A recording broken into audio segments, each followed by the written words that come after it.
আসসালামু আলাইকুম রহমতুল্লাহ। প্রিয় ভাই বোনেরা, আশা করি দেশে এবং প্রবাসে যারা আছেন সকলে ভালো আছে।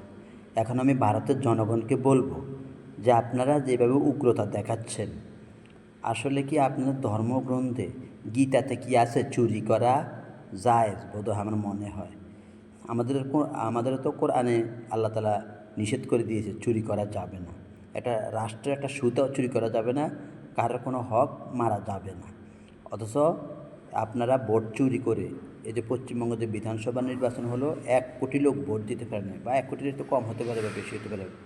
তো আপনারা যে এভাবে খারাপ আচরণ করতেছেন, ভোট চুরি করতেছেন, আর নাম দিচ্ছেন আপনারা ধর্মীয় দল শিবসেনা, RSS, বিজেপি।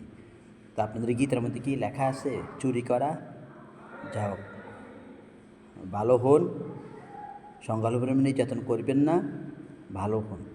তবে আপনারা যে গণতান্ত্রিক রাষ্ট্র গণতান্ত্রিক রাষ্ট্র হিসাবে আপনারা নেতৃত্ব দেওয়ার কথা ছিল। চীনে কোনো ধর্ম পালন করতে পারে না।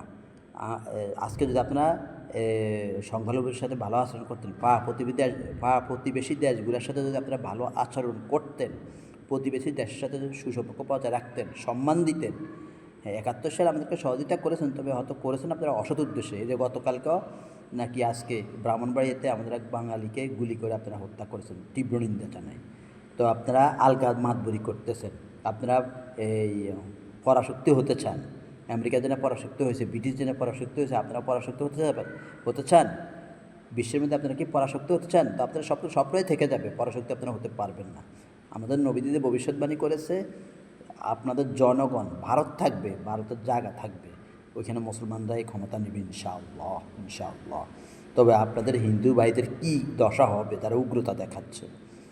তবে সকলকে আমি দাওয়াত দিচ্ছি, আল্লাহ তাআলা আপনাদেরকে হকের পথে আসার তৌফিক দান করুক, এক আল্লাহ এবং এক রাসূলের আনুগত্য করার তৌফিক দান করুক। আবারও বলছি, এক আল্লাহ, এক রাসূলের আনুগত্য করার তৌফিক দান করুক। আর আপনাদের গীতা কি, আবার বলতেছি, আপনাদের গীতা থেকে লেখা আছে যে ভোট চুরি করা বা চুরি করে খাওয়া দাওয়া করা, চুরি করা যায় নাকি? যেভাবে আপনারা ভোট চুরি ক্ষমতা আসছেন ধর্মের নাম দিয়ে। আর আমরাও বাংলাদেশে হিন্দুদেরকে আমরা ভোট দিতে দিব না, আপনারা যদি মুসলমানদেরকে ভোট দিতে না দেন। ইনশাআল্লাহ আমরা দিব না। আমরা প্রতিহিংসা চাই না, পায়ে দিয়ে জড়া করতে চাই না। আপনারা যেগুলো করতেছেন এগুলো ভালো না।